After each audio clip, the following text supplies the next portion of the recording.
Hello and welcome back to the channel. We are here for another episode of Doctor Who. This will be episode 4, I believe, Dot and Bubble of season 1/14/ you kind of really know at this point. Unfortunately, it's just me for this episode, and I do apologise for the lateness of its release. It was a very kind of clustered weekend, so it was very hard to fit in recording, and therefore the episode is slightly late, so I do apologise for that. As to the actual episode, though, I don't know a great deal going into this. Unfortunately, I've had some very minor things spoiled. The only thing I kind of know going into this is people seem to kind of hate the main protagonist, or I'm assuming she's the main protagonist, is that's what I've been led to believe from watching the little footage from like snippets of this next week in Doctor Who, that kind of stuff. So I know that, and that's honestly pretty much it. The only thing I can kind of say before I watch it is it gave me very similar vibes to Blink in the kind of coming soon shots, as it showed a lot of the protagonist and not a lot of the Doctor and Ruby, and if it did, it was through a recording, similar to like in Blink with Tennant and Martha. I've forgotten the name. Freema Agyeman, I don't know how to pronounce it. I apologise if I butchered it. Similar to them, however, in Blink, when they're kind of only really seen on recordings and they're seen at the very end of the episode. That's what I think we might see going into this episode, but I'm not entirely sure, and I've waffled for far too long. So that being said, let's actually get into this week's episode, Dot and Bubble. Interesting. Thought this would just be an Apple Vision Pro advert for a second. It's a very kind of bleak outlook on the future if this is what we're all going to be doing. Also, is this a futuristic thing, or is this just like a different planet altogether?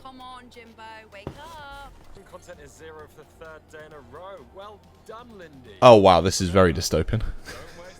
I think maybe it's to the point in the future where we're consulting someone through an AR video call, asking if we need to go for a wee. It's probably a bit too far. Oh wow, okay. I'm wondering as well, is this Earth in the future or different planet? I guess we'll find out. Homeworld Blues planet, yeah, different planet then. So they're just so plugged in they don't even notice anything around them. So it is just, it's like virtual reality completely. They're not even living in the world. Oh, 2 hours. How dystopian. Wait, so you just had a minute where you've gone, oh wait a minute, my co-workers are missing, they're not there, they have to be there. What about the other one on your right? I can't be asked. I've just told you the other. Oh wait, no, you might also not be there. Like a. It's a slug. It's a big old slug, and there's. Well, that'll be Danny, I imagine. It's completely disconnected from the fact there's a massive slug next to you that's eating your mate, and you're just like, it's fine. I'll put my VR headset on. It's a really cool piece of technology. It's just not seemingly doing great for the people that live there. Why don't you just take the dot and bubble off, walk, or check there's nothing there, then put the bubble back up? Surely, I don't know why they're not just doing that, because that would just seemingly fix the problem. It's a madness. Wait, is that looked like the same actor as Mad Jack from last episode? I'm putting my money on potential corporate downsizing, but that's all I got.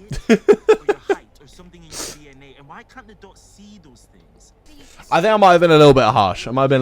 She's trying to do the right thing.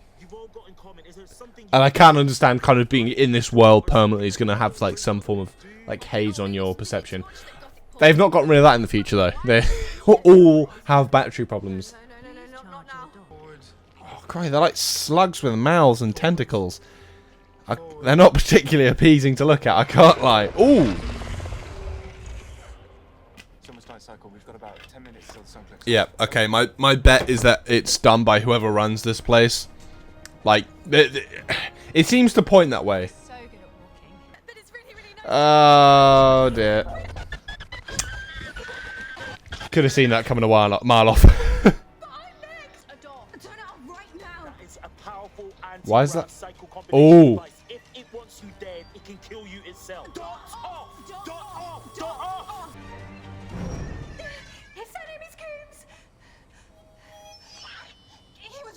No way.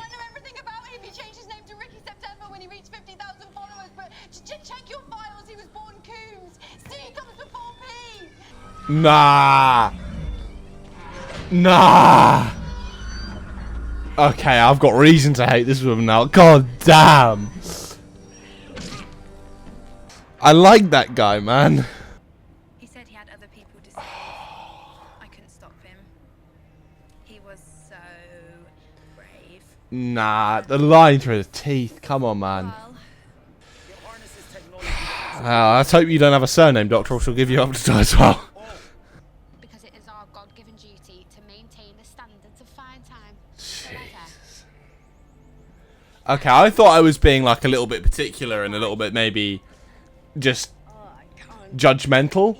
I don't care what you think. But no, they are just asses. Okay.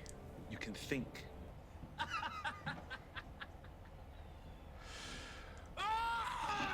It's the first time I've seen this Doctor angry. Puncture the boat, blow him up, or just have a massive slug on the outside. Just chop. No more. It's the first time I've seen this Doctor angry, man. It's great.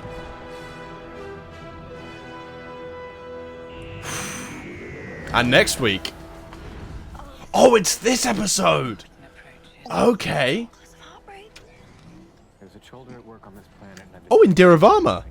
What could be better than...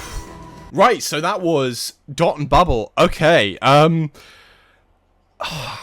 can't lie, that was an amazing episode. I get it might be a little bit repetitive for me to keep kind of praising these episodes, but I've enjoyed all of them so far. And this one, I think it works so well because you've got a lot of kind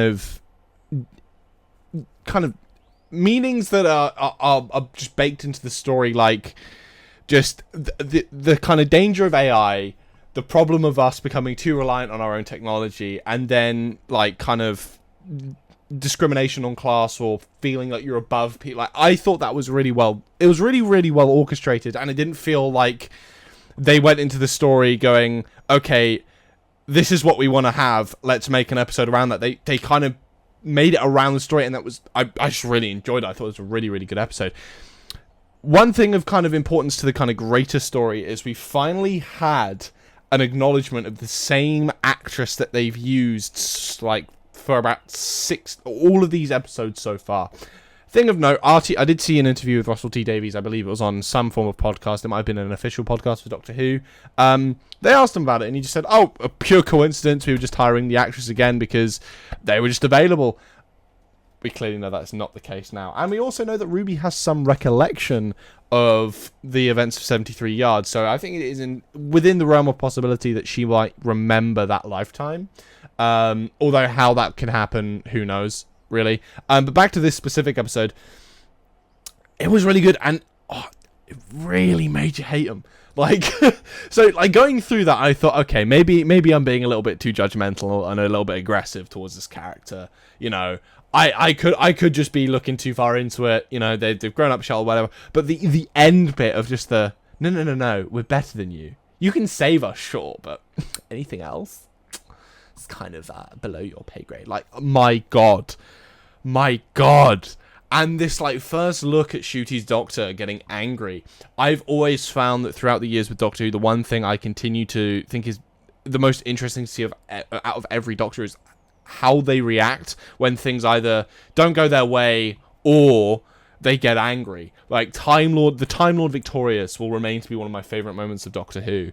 And anything that kind of tries to resemble like A Good Man Goes to War, the speech from Matt Smith's Doctor in that, and obviously Capaldi's, which is probably the top in terms of speeches during the Zygon invasion, like stuff like that are really standout moments of the show to me that feel just amazing. And I feel like we kind of got like a tease of what that could be like for Ncuti's Doctor, and I'm really, really excited to see that eventually happen. Who knows when it will, to be honest. But fingers and toes crossed, it will in fact be soon. But no, I wish something maybe a little bit more. The only thing I will say I wish was expanded on this episode is the creatures themselves. Granted, I don't think that was necessarily important with the narrative that they were trying to do with this episode, but I would have liked to know more and gone, okay,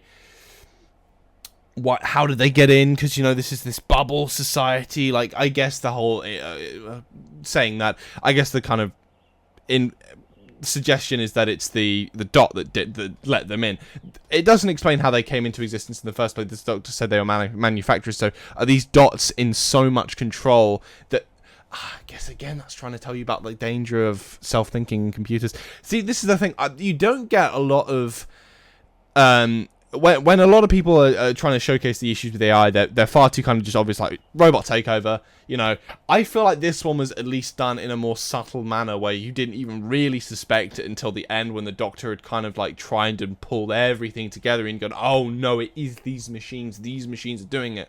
Rather than in most kind of stories with like a kind of quote unquote AI uprising, you're like, oh, immediately, that's an AI uprising. Look at those. There's a robot. Like, It was unique. It did it in a more unique way, and I really enjoyed that. And they also added that narrative again of kind of class systems. And what's interesting is she didn't even know who the Doctor was. Like,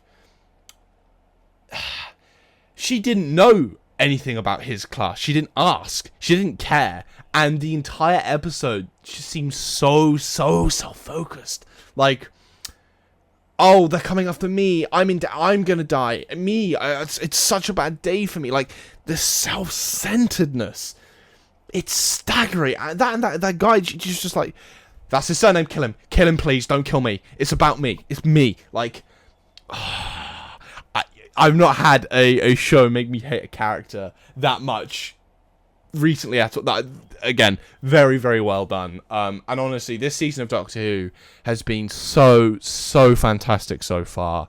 And I'm gutted I didn't manage to get a guest on for this episode, because I think that would have been a really good one to have some external thoughts and some additional opinions on it. But yeah, okay, and I guess the look for the next episode. I mean, I was gonna say it looks kind of like Bridgerton. But they said that in the Ruby said that in the trailer, which was cool. So yeah, it looks like that one with some feathery people and Ilaria Sand from Game of Thrones, or also known as Indira Varma, but forever in my heart will be known as Ilaria Sand. I wish they actually treated her character with respect on Game of Thrones, but there you go. That's a whole other can of worms. But, ladies and gentlemen, boys and girls, that will be all for today's reaction of Doctor Who, Dot and Bubble. Thank you all very, very much for watching, and if you have enjoyed the video, I would really appreciate giving a subscribe, dropping a like. Drop me a comment. What did you think of the episode? I'm really interested to just know what everyone thinks. So yeah, just drop a comment. Did you enjoy this episode? Did you dislike this episode? And also, was I wrong on anything? If you think I was wrong on how I interpreted something, please also let me know. Like, this is the magic of online content creation, is that I can be told so many different thoughts and opinions, and that is the great thing about it. But yeah, as to also in upcoming news, the Acolyte will be dropping technically for UK audiences on Wednesday. There will be a reaction. I will be uploading a reaction for the first, I believe it's only one episode of Acolyte, but if it's a 2-episode premiere, then the first 2 episodes of that, and I'm incredibly excited for that. So please, if you're into Star Wars, if you're into the High Republic, please go check that out when it drops. That should be dropping Wednesday evening. As to a specific time, who knows? Depends when I get it edited. But I've waffled long enough. Thank you all incredibly much for watching, and I will see you in the next video.